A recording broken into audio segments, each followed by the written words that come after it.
అప్పు మీద అప్పు చేసేస్తున్నావు, ఎంత పెద్ద అప్పు తీసుకొచ్చి పెట్టావు, దేవా నేను అప్పులైపోయాను అంటున్నావు. కానీ దేవుడు ఏమంటున్నాడంటే దానికి మూలం ఏంటో నువ్వు వెతుకు ముందు.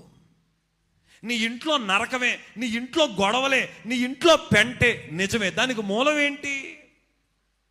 ఒకవేళ నువ్వు కోపిష్టివైతే, నీవు గర్విష్టివైతే, నువ్వు ఎక్కడా నేను తగ్గను, నాకు నేను ఇలాగే ఉంటాననే వ్యక్తివైతే నీ ఇంట్లో సమస్యలు రావా?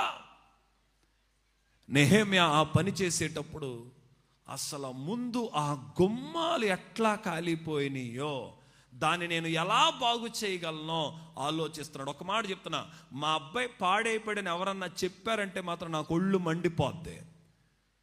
ముందు వాడు పాడవడానికి కారణాలు ఏంటో వెతకండి. వాడు ఎవరితో తిరుగుతున్నాడు, వాడు ఎవరితో ఫ్రెండ్షిప్ చేసి ఇలా మారాడు.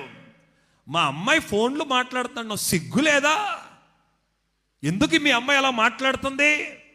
ఎందుకు మాట్లాడుతుందంటే తల్లిగా నీ కూతురు మూలాలను వెతకట్లేదు. నా కూతురు ఎవరితో ఫ్రెండ్షిప్ చేస్తుంది, ఎవరింటికి వెళ్తుంది, ఎవరితో మాట్లాడుతుంది, ఎవరితో జట్టు పట్టింది, తను చెప్పే విషయాల్లో ఎన్ని నిజాలు ఉన్నాయి, ఎన్ని అబద్ధాలు ఉన్నాయి, నువ్వు మూలాలు చూడట్లేదు. అమ్మో నా బిడ్డ ఎలా అయిపోయాడు, అమ్మో నా కూతురు ఎలాగైపోయింది, అమ్మో నా జీవితం ఎలా అయిపోయింది. మూలాలు వెతకడం నేర్చుకోండి. యెహోషువతో దేవుడు చెప్పాడు, ఎందుకయ్యా నువ్వు బట్టలు చెప్పుకుంటున్నావు? ముందు దానికి కారణం ఏంటో నువ్వు వెతకాలి. ఈ ఉదయకాలంలో నేను చెప్తున్నాను, ఒకవేళ నీ ముందు ఏమన్నా పరిస్థితులు మారినాయా, ముఖ్యంగా నేను చెప్తున్నాను, నీ కుటుంబ జీవితంలో మూలాలు వెతకండి.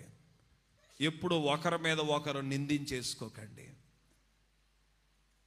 కొన్నిసార్లు నీ ఇంట్లో మూలం ఏంటో తెలుసా? నీ ఇంట్లో ఒక అనవసరమైన వ్యక్తికి నువ్వు తలుపు తెరిచావు. ఆ అనవసరమైన వ్యక్తి పేరే అపవాది అయిన సాతాను. వాడెప్పుడైతే నీ ఇంట్లోకి చొరబడతాడో నీ మనసును పాడు చేస్తాడు, నీ ఆలోచనల్ని పాడు చేస్తాడు, నీకు మనశ్శాంతి లేకుండా చేస్తాడు. వాడిని నువ్వు ఆహ్వానించకుండా ఉండగలిగితే, వాడిని మొదటగా నీ ఇంట్లో నుంచి నువ్వు తరిమి కొట్టగలిగితే నీ ఇంటిని దేవుడు ప్రశాంతతతో నింపుతాడు. ప్రియమైన వారలారా, నెహెమ్యా ఆ పని చేసేటప్పుడు ఏం చేస్తున్నాడంటే మొట్టమొదటిగా ఆ సమస్యకు మూలం ఏంటో వెతుకుతున్నాడు. ఈరోజు ఎవరైనా వెతకగలరా? నేను ఎందుకు ఇంత